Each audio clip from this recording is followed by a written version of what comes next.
In every community across Northeast Jamaica, there is a quiet kind of mission. It does not always announce itself with a sermon. Sometimes it arrives as a warm meal, a care package at the gate, a wheelchair, a hand that reaches out when no one else does. Jesus said, "For I was hungry, and you gave me something to eat. I was a stranger, and you invited me in." This is a story of a department that took those words and turned them into action, reaching up to God and reaching out to people.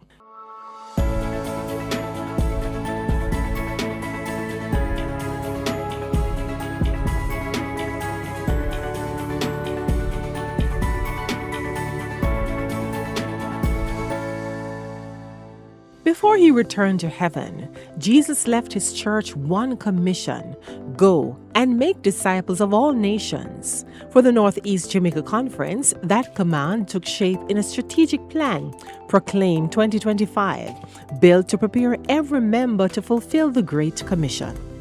8 pillars guide the work: prepare, organize, reach, cultivate, involve, activate, multiply, and lead. And among the ministries carrying that vision forward, community services holds a unique place, because long before a person hears the gospel, an act of compassion can open the heart to receive it. Community services is evangelism's forerunner. We talk about Jesus' method, where Jesus met the physical needs and then he would bring them to the spiritual. In our time, the physical needs, if they are met, the basic needs, then we can tell them about Jesus. It's the same thing. So once people are satisfied, you can take them to the spiritual and they will be receptive.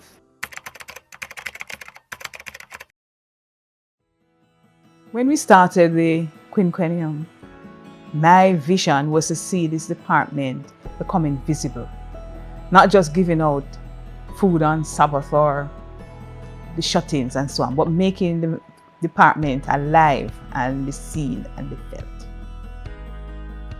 What we realized is that more persons were coming on board as we tried to sell the department, allow people to see, to understand what is coming to services. Because to be honest with you, when I started, most persons, even the leaders, were not aware of what is happening.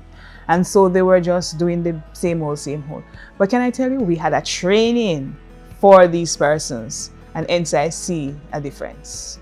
45 leaders and members graduated from that first cohort, learning from Pastor Daniels, Dr. Adlai Blythe, Sister Sharon Blake, and Pastor Uzel Parks. Alongside the Sabbath School department, 90 certificates were issued to teachers, superintendents, and leaders. And in keeping with government regulation, the department secured food handlers permits across its churches, reaching at least 90% compliance. A structured training and certification program marked the beginning of a new culture, one of professionalism, readiness, and excellence. We had a training session, 4 sessions, and out of that, I realized that the leaders were now ready to do community service work. They understand what it was, and so they started to plan their different activities to meet the needs of the people. Even some persons started doing what we call community assessment. What are the things that they need to do rather than doing what they think? They now find out what persons are in need of. So the training really went a far way. Having completed the training and certification program, it has better helped me to be more organized, helped me to collaborate with agencies that I wouldn't have before, and overall it has helped me to be more prepared.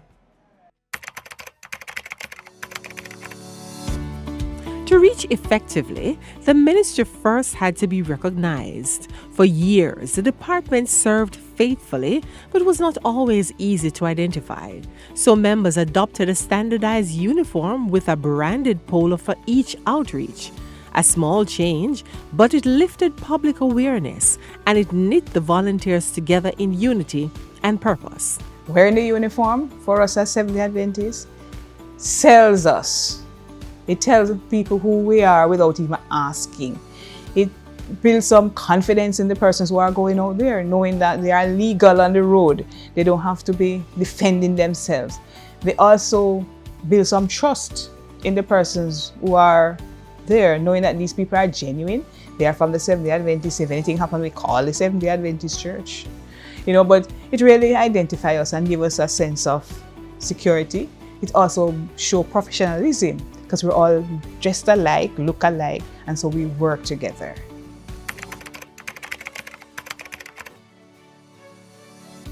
Then came the reaching out. Through the care and compassion focus, meals and care packages flowed into communities that needed them most. Made possible by Jamaica Union Conference Food Bank, the conference, local churches, and generous individuals. What we had in the churches, they were community services groups.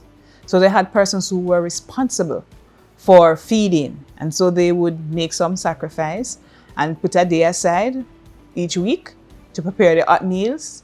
And not only the persons at the church, but we had sponsors, persons in the community who gave. So when you go to them, they were not reluctant in giving. They were happy to give, knowing the cause. The growth tells the story. In 2022, the department distributed 997 food packages and helped 607 people. By 2025, that had multiplied to 4,045 packages and 4,182 people helped in a single year, alongside clothing, cash assistance, and home visits across the conference. Across the feeding initiatives, the churches and the food bank together fed 28,000 people, distributed over 25,000 packages, and raised $1,080,645.85 for this work. But behind every number is a name, a household, a moment when someone went to bed knowing they had not been forgotten. How we distributed the food, we distributed it by taking it to some areas, and some areas persons came to collect. I want to mention here that we had a drop-in center that we adopted in St. Mary. Once or twice per month, we would go there and we take the meal to them. And it brings joy to my heart because these people would just come at the time. They know when it is time and they would just be there for the food, and you watch them. These are mentally challenged people, street people. So they would come and they would collect their meals, some go, some stay there and eat. So that was one of the things that really brought some joy to us. And do you pledge by God's grace to live your life in harmony with these teachings? Amen. To reach the whole community, the ministry had to embrace every member of it. Through Possibility Ministries Days, conventions, street days, brochures, and presentations, the department cultivated a culture of inclusion. In partnership with the Cheer the Love Foundation, 49 wheelchairs were distributed, 5 to the Anoto Bay Hospital, 2 to the pediatric ward at Port Maria, and 2 to Port Antonio. Alongside them came crutches, walkers, health checks, care packages, and hot meals.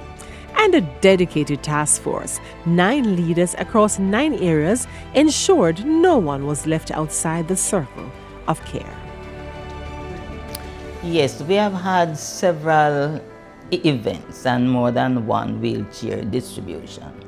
But there was this particular one that I don't remember the company abroad, but we had it on the conference grounds. And there was this young man that they brought from the community. He wasn't a member of the church. But when he came, you could see the apprehension.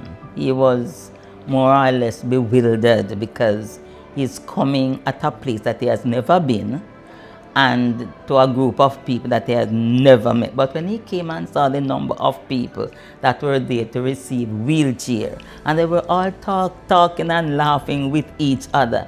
So when they took him out of the vehicle, at first he looked scared and afraid. But when the others tend to just surround him and welcome him, and he started to talk with them, you could see a change coming into his face. But when he was fitted for that wheelchair, and he really got the wheel, you could see the glow on his face, and I'm sure he left there a different person than when he came.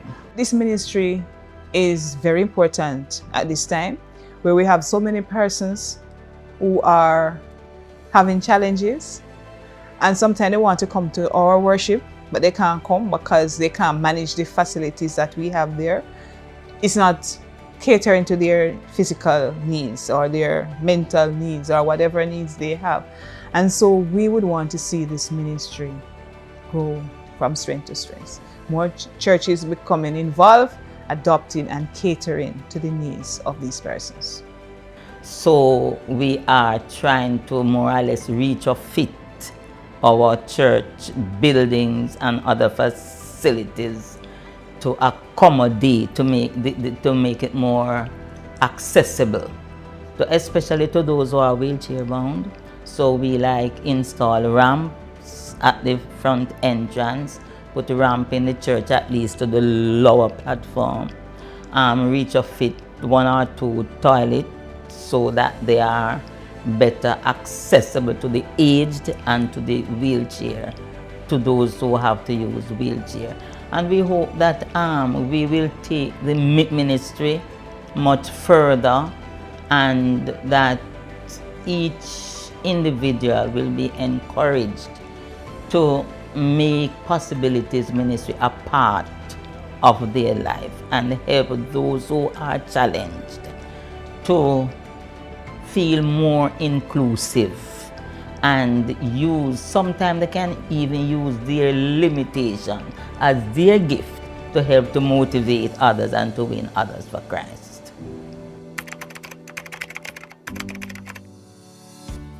During weeks of celebration, the team visited the Morton's Boys' Home and the Pringles Girls' Home, presenting over $60,000 in food and clothing, sharing a short service, and giving the boys love in a box.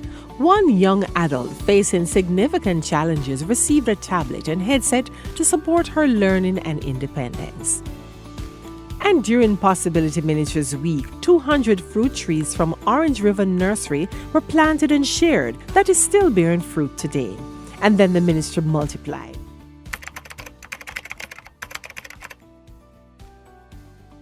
In 2022, we acquired a mobile clinic, beautifully decked out. And we have been going around into communities to offer our services. We go from churches, communities. We are invited on some occasions. Some we volunteer and go in. So this bus has been serving the community. We lack, however, resources.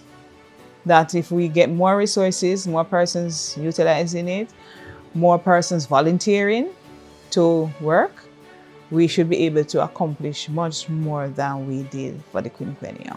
Through it, the team checked blood pressure for 650 people, weight for 700, blood glucose for 600, and body mass index for 400, ministering to 398 persons through mobile outreach. They distributed 100 blood glucose machines, cough syrups, books, and magazines. And in partnership with the Ministry of Health, they extended HIV testing, syphilis screening, and pap smears to undeserved communities. The experience we have had through this quinquennium is that more men were accessing the services. They were the first to show up, and they were the ones who were willing and even calling other men to come and receive the service. I've had reports of persons coming to church after that, because when they come to the clinic, we give them small books and we also prayed with them. And so some were invited to church and they come and like the church and so on.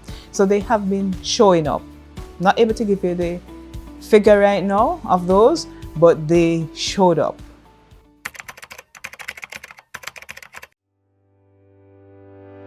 No mission on this scale comes without cost. Yet through it all, the department saw the hand of God. The challenges in this department is that most of the leaders were not able to identify projects. Things that they want to work, community projects that they want to work on and start it and see to the end. And even though you try to lead them in that direction, it was very difficult. So that was a big challenge. I hope that they will catch on and start doing it in the next quinquennial. Through 4 years of service, the fruit is unmistakable. Thousands fed, the vulnerable lifted, the sick attended, and dignity restored across the conference. None of it was done alone. I want to take this opportunity to thank all the persons who assisted in the Community Services Department. I want to thank the administrators of the Northeast Jamaica Conference. I want to thank our director at the Jamaica Union Conference. I want to thank the community services leaders in the churches. I want to thank those who assisted in whatever way you did. And I must thank my family for their support, for their encouragement, and for their prayer. And finally, I want to thank God for giving me the strength, the vision to lead this department according to His will. Proclaim 2025 is more than a strategic plan. It is a call to every believer to take up Christ's mission. A conference baptismal goal of 1,200 souls, 17 pastoral districts, total member involvement, all the family in mission, and a God who has promised never to leave the work undone. Each one reach one philosophy has to be a personal conviction. And I would want to encourage every member of Northeast to start to see ministry as my business. And if each one of us see it like that, we will want to be participating in the community services, which I classify as a forerunner for evangelism. So if we can get the community services ministry right, we can see more persons being won for Christ. From the feeding line to the mobile clinic to a wheelchair received, the Great Commission is not only preached, it is lived until He comes. And surely I am with you always to the very end of the age.